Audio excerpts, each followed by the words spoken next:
ನಮಸ್ಕಾರ ಸ್ನೇಹಿತರೆ, 24ಗೆ ಸ್ವಾಗತ. ನಮ್ಮ ಲಕ್ಷ್ಮೀ ಹೆಬ್ಬಾಳ್ಕರ್ ಅವರು ಅಕ್ಕ ತಾಯಿ ಅವ್ರಿಗೆ ನಮ್ಮ ಸರ್ಕಾರದಿಂದ ಗೃಹಲಕ್ಷ್ಮಿ ಯೋಜನೆ ಅಡಿನಲ್ಲಿ 2,000 ರೂಪಾಯಿ ಕೊಡ್ತೀವಿ. ಈಗ 10 ತಿಂಗಳಿಂದ ಅವರಿಗೆ ಸಿಕ್ಕಿದೆ. ಆಗಸ್ಟ್ ತಿಂಗಳಿಂದ ನಾವು ಪ್ರಾರಂಭ ಮಾಡಿದ್ದು. 10 ತಿಂಗಳು ಸಿಕ್ಕಿದೆ. ಈಗ 11ನೇ ತಿಂಗಳದು ಬರ್ತಾ ಇದೆ. ಈ 10 ತಿಂಗಳು 20,000 ರೂಪಾಯಿ ಕೂಡಿಟ್ಟು ಪಾಪ ಊರಿಗೆಲ್ಲ ಹೋಳಿಗೆ ಊಟ ಹಾಕ್ಬಿಟ್ಟಿದ್ದಾರೆ. ಅವ್ರಿಗೇನು ಅಂತಂದ್ರೆ, ಇದು ಬಡವರಿಗೆ ಕೊಡ್ತಾ ಇದ್ದೀರಿ, ಈ ಬಡವರ ಹಣನ ಬಡವರಿಗೆ ಖರ್ಚು ಮಾಡಬೇಕು ಅಂತೇಳಿ ಊರಿಗೆಲ್ಲ ಊಟ ಹಾಕಿದ್ದಾರೆ. ನನಗೂ ಒಬ್ಬಟ್ಟು ಹೋಳಿಗೆ ತಗೊಬಂದು ಈಗ ಕೊಟ್ಟಿದ್ದಾರೆ. ಯಮುನಾ ಸುತ್ತಟ್ಟಿಯವರು, ರಾಯಬಾಗ್ ತಾಲೂಕು ಸುತ್ತಟ್ಟಿಯವರು, ಅವರು ನಾವು ಯಾವಾಗಲೂ ಅಧಿಕಾರದಲ್ಲಿರಬೇಕು, ಸಿದ್ದರಾಮಯ್ಯ ಅಧಿಕಾರದಲ್ಲಿರಬೇಕು, ಕಾಂಗ್ರೆಸ್ ಪಕ್ಷ ಅಧಿಕಾರದಲ್ಲಿರಬೇಕು ಅಂತ ಪ್ರಾರ್ಥನೆ ಮಾಡಿದ್ದಾರೆ. ಸೊ ಹಾಗಾಗಿ ಅವರಿಗೆ ಇವತ್ತು ಇಲ್ಲಿ ಕರೆದು ಅವ್ರಿಗೆ ಗೌರವಿಸ್ತಕ್ಕಂಥ ಕೆಲಸವನ್ನು ಮಾಡಿದ್ದೀವಿ. ಶಕ್ತಿ ಯೋಜನೆಯಲ್ಲೂ ಕೂಡ ಅವರು ನಿಮ್ಮ ಬೆಳಗಾವಿ ಜಿಲ್ಲೆ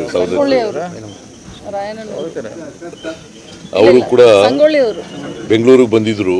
ಅವರು ಗೌರವಿಸ್ತಕ್ಕಂಥ ಕೆಲಸ ಮಾಡಿದ್ರು. ಈ ಸಾರಿ ಕಿತ್ತೂರು ಉತ್ಸವ ಕೂಡ ಮಾಡ್ತಾ ಇದ್ದೀವಿ. ಈಗಾಗಲೇ ಎಲ್ಲ ತಯಾರಿಗಳು ಕೂಡ ನಡೆದಿದ್ದಾವೆ. ರಾಜಕೀಯವಾಗಿ ನಮ್ಮ ದ್ವೇಷಿಗಳಿದ್ದಾರೆ, ವೈರಿಗಳಿದ್ದಾರೆ, ಅವರೆಲ್ಲರೂ ಕೂಡ ನನಗೆ ರಾಜಕೀಯವಾಗಿ ಮಸಿ ಬೆಳಿಬೇಕು ಅಂತ ಪ್ರಯತ್ನ ಮಾಡ್ತಾ ಇದ್ದಾರೆ. ಯಾರು ಪ್ರಾಮಾಣಿಕ ಸತ್ಯವಾಗಿದ್ದಾರೆ ಅವರೆಲ್ಲರೂ ಕೂಡ ನನಗೆ ರಾಜಕೀಯದಲ್ಲಿ ಶ್ರೇಯಸ್ ಬರಲಿ ಅಂತ ಹಾರೈಸ್ತಾ ಇದ್ದೀನಿ. ನೋಡ್ರಿ, ದೇವರಾಜು ಅನ್ನೋರಿಂದ ನನ್ನ ಪಾಮೈದ ತಗೊಂಡಿದ್ದಾನೆ. ದೇವರಾಜು ಅನ್ನೋರಿಂದ ನಮ್ಮ ಪಾಮೈದ ತಗೊಂಡಿದ್ದಾನೆ 2004ರಲ್ಲಿ. 2005ರಲ್ಲಿ ಅದು ಕನ್ವರ್ಟ್ ಆಗಿದೆ. 2010ರಲ್ಲಿ ನನ್ನ ಹೆಂಡತಿಗೆ ದಾನವಾಗಿ ಕೊಟ್ಟಿದ್ದಾರೆ.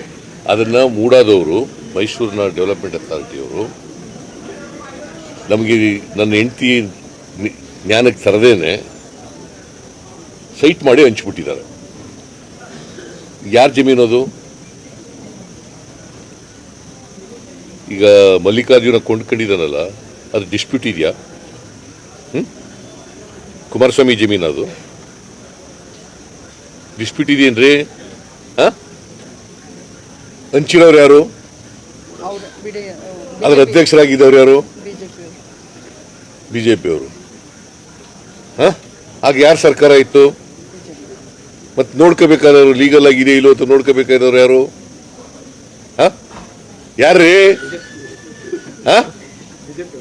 ಬಿಜೆಪಿಯವರು. ಅವ್ರು ನೋಡ್ಕೊಂಡಿದ್ದಾರೆ ಅಂತ ನಾವು ಅನ್ಕೊಂಡಿದೀವಿ. ಎಲ್ಲವೂ ಸರಿ ಇದೆ ಕಾನೂನು ಪ್ರಕಾರವಾಗಿ ಅಂತ ಅನ್ಕೊಂಡಿದೀವಿ. ಈಗ ನಮ್ಮದು 3 ಎಕರೆ 16 ಗುಂಟೆ ಹೋಗಿದೆ. ಅದಕ್ಕೆ ಎಷ್ಟು ಕೊಡಬೇಕು? ನಮ್ಮ ಜಮೀನನ್ನ ಅಕ್ವೈರ್ ಮಾಡ್ಕೊಂಡಿಲ್ಲ, ಡಿನೋಟಿಫೈ ಆಗಿರ್ತಕ್ಕಂಥ ಲ್ಯಾಂಡು. ಅಕ್ವೈರ್ ಆಗದೇನೆ ಸೈಟ್ ಮಾಡಿ ಹಂಚ್ಬಿಟ್ರೆ ಏನು ಮಾಡಬೇಕು? ಇಲ್ಲಪ್ಪ ನೀನೇ ಏನ್ ಮಾಡ್ಬೇಕ್ರಿ? ಈಗ ನಮ್ಮ ಜಮೀನು ವಾಪಸ್ ತಗೋಬೇಕಾ ಇಲ್ಲ ಬಿಟ್ಬಿಡ್ಬೇಕು ಹಂಗೆ? ಮತ್ತೆ ಕುಮಾರಸ್ವಾಮಿ ಇದೆ ಜಮೀನು. ಮತ್ತೆ ಇದಕ್ಕೆ ಸುಳ್ಳು ಹೇಳಿದ್ರೆ ಏನು ಹೇಳೋದು? ಈಗ ನಾನು ಸ್ಪೆಷಲ್ ಕಮಿಷನ್ ಮಾಡಿದ್ದೀನಿ, ಕಮಿಷನ್ ಆಫ್ ಎಂಕ್ವೈರಿ ಅಪಾಯಿಂಟ್ ಮಾಡಿದ್ದೀವಿ. ಏನಾದ್ರು ದಾಖಲಾತಿಗಳಿದ್ರೆ ಅವ್ರಿಗೆ ಅಲ್ಲಿ ಹೋಗಿ ಕೊಡ್ಲಿ. ಅರೇ ತಾಡ್ರಿ, ಇದಕ್ಕೆ ಹೇಳ್ರಿ ಅಂತಂದ್ರೆ ಇನ್ನೊಂದು ವಿಚಾರ ಪ್ರಸ್ತಾಪ ಮಾಡಿದ್ದಾರೆ.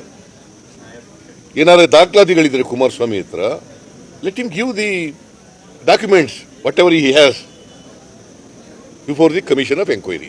ಕೊಡ್ಲಿ ಅಲ್ವಾ? ಕರೆಕ್ಟೇ ಇಲ್ವಾ? ಯಾವುದೇ ವ್ಯಕ್ತಿಯನ್ನ ಜೈಲಿಗಟ್ಟಬೇಕು ಅಂತ ಉದ್ದೇಶ ಇಲ್ಲ. ಕಾನೂನು ಉಲ್ಲಂಘನೆ ಮಾಡಿದ್ರೆ, ಕ್ರಿಮಿನಲ್ ಆಕ್ಟ್ ಮಾಡಿದ್ರೆ ಆಗೇನ್ ಮಾಡ್ತಾರೆ?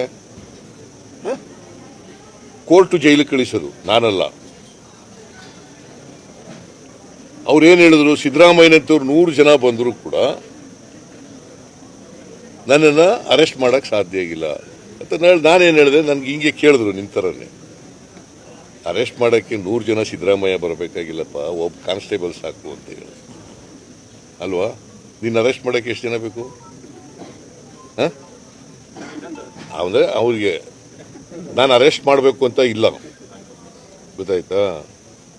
ಒಂದು ವೇಳೆ ಅರೆಸ್ಟ್ ಆಗಬೇಕು ಅಂತ ಸನ್ನಿವೇಶ ನಿರ್ಮಾಣ ಆದರೆ ಒಬ್ಬ ಕಾನ್ಸ್ಟೇಬಲ್ ಸಾಕಲ್ವ ಅರೆಸ್ಟ್ ಮಾಡೋಕ್ಕೆ?